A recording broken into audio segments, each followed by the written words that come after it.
Right, Tyranid turn 3. Now on this turn I rolled my reserves, and out of the 2 that were available, the Tervagon turned up. Now, as we can see here in a moment, there'll be a unit that has 3 exclamation marks hanging above them. That is representative of the Venomthropes who failed their leadership check at the start of the term and raged towards the Dark Eldar units. The Tervagon moved on from the side of the board, and the Carnifex on the far right, as you can see there, moved towards the Dark Eldar Cabalite warriors and was preparing to attack them. What I also forgot to point out at the bottom of here was the Zoanthropes moving forward and preparing to advance on the Dark Eldar Ravager. And that's it for the Tyranid moves. Right. On the Tyranid shooting phase, not much was done, and I apologise for not posting a picture of it on here. But what I can remember of the fight is the Zoanthropes, after moving forward, tried to shoot down the Ravager. Both passed their psychic checks. One failed to hit, and the other one was out of range. So you can see that that shot was wasted. On the other side of the table, though, the Tervagon used its cluster spines. Yeah, cluster spines, I think. I can't remember which one of the 2 it is. I don't have my book on hand. But it's a large blast, no AP, and managed to kill 2 out of the Witcher's squad. And that's it for Tyranid turn 3 with regards to shooting. Oh, no it's not, tell a lie. The Spore Pod tried to attack the Dark Eldar again, the Cabalite warriors it was nearest to, and didn't do much to them. It failed all its shots to hit, and that was it. That was the end of Tyranid turn 3 for shooting. As we can see here, the Tervagon and the Venomthropes charged the Witches and the Succubus. On the other side of the table we can see the Carnifex charge the Cabalite warriors. Now begins the Tyranid combat phase, and here we can see the Tervagon and the Venomthropes, once they used their attacks on the Witches and the Succubus, they pretty much lost combat. More so due to the ineffectiveness of the charge,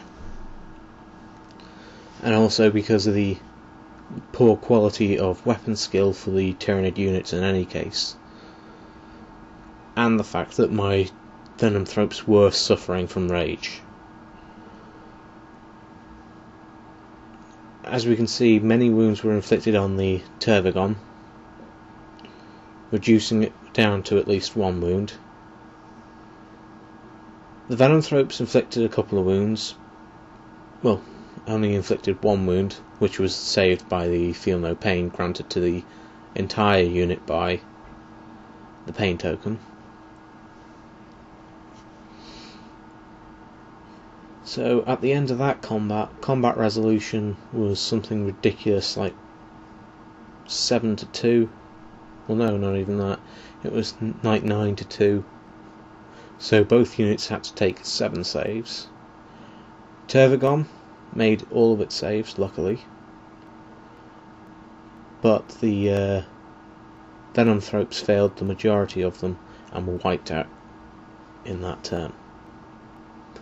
On the other side of the table, although it may not be easy to see, but the Carnifex, after getting hit many times by the Dark Eldar warriors, survived the attack and put back 3 hits on the Dark Eldar warriors and 3 wounds, So those Dark Eldar warriors lost combat by 3 and proceeded to flee.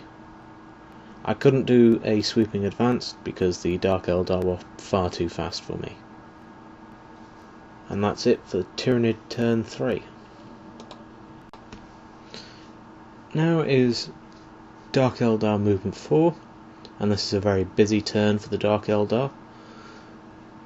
In the middle of the board you can see the Talos Pain Engine is moving forward to assault the Venomthropes.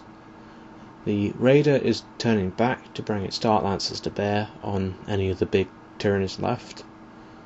The same goes for the Razorwing jet fighter, and the Dark Eldar Reavers, as I now have found out, are taking a step back to make sure that they don't get hit, and they can also take out the Carnifex. I apologise for not taking a photo of what the aftermath was for the Dark Eldar shooting phase, but what I will tell you is, as you can see on the picture here, the Dark Eldar warriors used pretty much their heavy weapons, the Dart Lance and the Blaster, to get rid of the Mycetic Spore. The Reavers used their Heat Lance and I think also their poison weapons to remove the last 2 wounds off the Carnifex.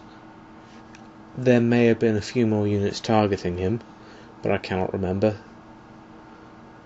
Meanwhile, that was it for the Tyranid. Gotta stop saying Tyranid shooting. The Dark Eldar shooting phase.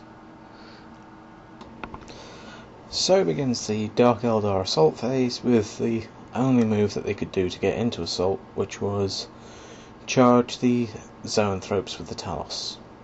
That was it for the charging bit. Now we'll move on to the proper combat. For combat, after the Talos had charged against the Zoanthropes, because he has chain flails, he rolls 2 dice and picks the highest. My friend rolled the 2 dice and got a 6, so his charge result is 8 attacks because he gets +1 for the additional hand weapon and +1 for charging into close combat. He managed to hit with at least 6 of them, and most of those were wounding hits. I saved all but 1, so I lost that combat by 1, but luckily saved my fearless saves. Meanwhile, on the other side, you can pretty much guarantee it was going to be a slaughter anyway. They only needed 1 wound on the Tervigon, and the Tervigon was dead. So who better to do the job than the Succubus? And after doing that, the Dark Eldar had actually received a full complement of pain tokens, leading up to them being a fearless unit.